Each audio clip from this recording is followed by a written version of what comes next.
Assalamualaikum warahmatullahi wabarakatuh. Salam sejahtera bagi kita semua. Kami dari kelompok 9 Serangga 1 akan mempresentasikan mengenai proposal KKL kami yang berjudul Kelimpahan Capung sebagai Indikator Lingkungan di sepanjang Danau Kenanga hingga Fakultas Ilmu Keperawatan Universitas Indonesia. Tak lupa kami ucapkan rasa terima kasih kami kepada dosen pembimbing kami yaitu Dr. Andes Nurmasari Sartono dan juga Dr. Andes Refirman DJM Biomed, serta dosen penguji kami yaitu Dr. Rusdi M. Biomed dan Bapak Hanum Ispareni SPD MSI. Selanjutnya, perkenalkan anggota dari kelompok 9 Serangga 1 yaitu Dian Devara dan Anita Indah Tanigrum dari Pendidikan Biologi A 2017 serta Penigel Teresia dan juga Wita Ramadianti Kusuma dari Pendidikan Biologi B 2017. Selanjutnya, yang akan kami bahas berupa 1. Pendahuluan, yang kedua kajian pustaka, serta yang ketiga metodologi penelitian. Berlanjut ke pendahuluan, yaitu diawali dengan latar belakang. Capung atau odonata merupakan salah satu indikator bagi lingkungan akuatik. Sejalan dengan tempat penelitian yang kami tentukan di Universitas Indonesia, di sana terdapat banyak danau, di antaranya ada 6 danau yang mengaliri daerah-daerah di sekitar kampus UI, khususnya kebun-kebun. Nah, kebun dengan ketersediaan air yang cukup dapat menjadi habitat bagi capung atau odonata itu sendiri. Oleh karena itu, kita dapat meneliti mengenai kondisi lingkungan tersebut dari kelimpahan capung atau odonata di sekitar kebun di sepanjang jalan dari Danau Kenanga hingga Fakultas Ilmu Keperawatan Universitas Indonesia. Rumusan masalah dari penelitian ini adalah bagaimana kelimpahan capung atau odonata yang terdapat di sepanjang Danau Kenanga hingga Fakultas Ilmu Keperawatan Universitas Indonesia.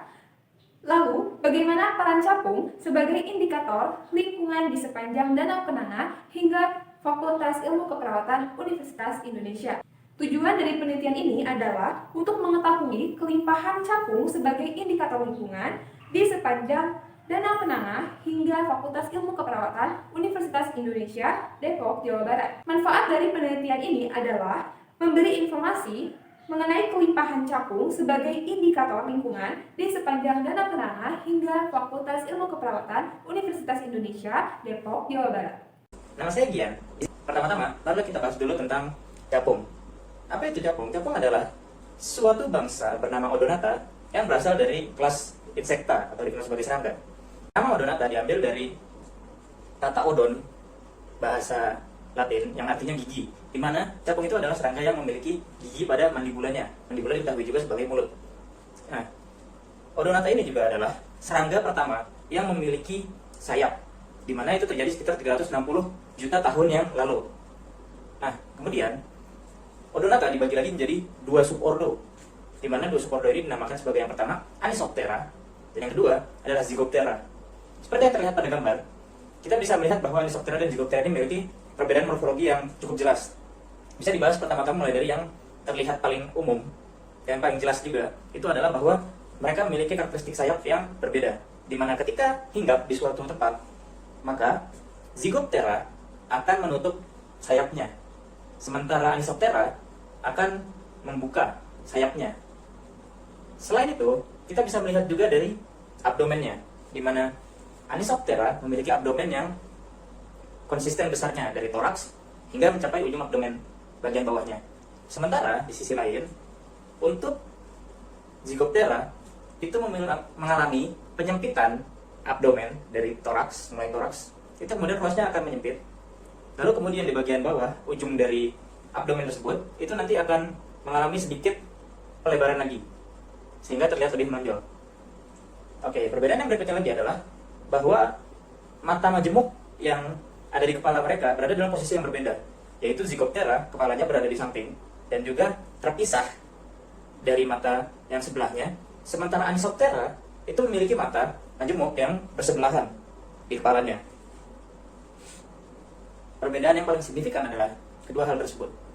Dan mungkin yang lebih jelas lagi adalah bahwa odonata ini dibedakan dari ukurannya, di mana Zygoptera umumnya memiliki ukuran yang lebih kecil dibandingkan dengan Anisoptera.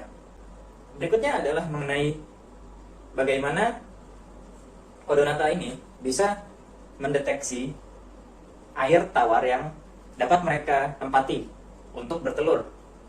Jadi, pada odonata ini mereka memiliki antena yang ukurannya bervariasi, tapi umumnya ukurannya cukup kecil, berada di kepala di antara matanya. Nah, kemudian Tantena ini memiliki sensor olfaktor yang sangat kuat, di mana mereka bisa mendeteksi apakah air yang ada di lingkungan tersebut berada dalam kondisi yang layak atau tidak. Apabila kondisinya cukup layak, mereka akan mating di lokasi tersebut, sehingga kemudian mereka akan mengeluarkan telur-telur mereka di dalam air tersebut. Mari kita bahas berikutnya, ini adalah tentang siklus hidup dari bangsa Odonata. Baiklah.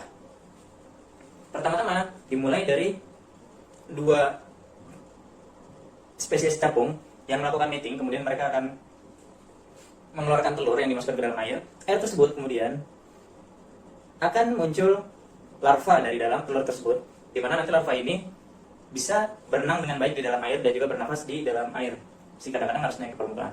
Larva ini akan memakan makhluk-makhluk yang lebih kecil darinya, sampai kemudian dia sudah siap untuk menjadi dewasa. Dalam prosesnya ini, mereka memiliki sebuah sensor kemo yang sangat sensitif, sehingga apabila air tercemar atau air mengalami pengotoran atau perubahan suhu, zat, pH, nutrisi, dan intensitas cahaya, itu akan kemungkinan besar membuat kemungkinan hidup dari si larva ini semakin menurun. Sehingga pemilihan air untuk larva tersebut haruslah hati-hati bagi para capung. Dari sini kemudian, ketika mereka sudah mencapai umur yang cukup, mereka akan naik ke permukaan melalui batang atau tumbuhan yang ada di sekitar yang mencuat keluar dari air. Kemudian mereka akan membentuk kepompong, di mana di kepompong ini akan ditunggu selama 3-6 bulan. Setelah itu kemudian barulah keluar capung dari dalam kepompong tersebut. Nah, mereka harus menunggu lagi beberapa waktu, hari, minggu, untuk mengepakkan sayapnya. Barulah mereka bisa berangkat pergi dari perairan tersebut. Capung yang dewasa itu memiliki penglihatan yang lebih tajam, sehingga mereka tidak terlalu bergantung pada sensor kemo yang mereka gunakan saat mereka masih larva. Selanjutnya, saya Wita Ramadianti Kusuma akan menjelaskan tentang metodologi penelitian. Yang pertama yaitu tempat dan waktu penelitian. Kami melakukan penelitian di wilayah Universitas Indonesia, tepatnya di wilayah sekitar Danau Kenanga sampai ke kebun-kebun sekitar wilayah Fakultas Ilmu Keperawatan Universitas Indonesia. Dengan waktu penelitian yaitu November 2020. Berikut ini adalah peta lokasinya.